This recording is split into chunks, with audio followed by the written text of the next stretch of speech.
దేవునికి స్తోత్రములు. మీ అందరికీ నా వందనములు. ఈరోజు దేవుని వాగ్దానము, నీ విశ్వాసము నిన్ను స్వస్థపరచును, సమాధానము గలదానివై పొమ్ము.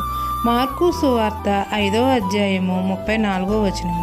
మహాపరిశుద్ధుడైన మన ప్రభువు అయిన యేసుక్రీస్తు, అమ్మ నీ విశ్వాసము నిన్ను స్వస్థపరిచింది, సమాధానము గలదానివై పొమ్ము అని మనతో సెలవిస్తున్నారు.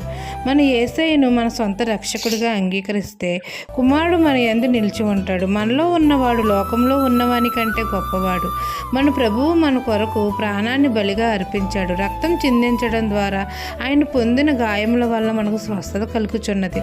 మనం మొరపెట్టినప్పుడు మన ప్రభువు మన మనవి ఆలకించి మన పాపాలను క్షమించి మనకు స్వస్థత కలుగజేస్తాడు.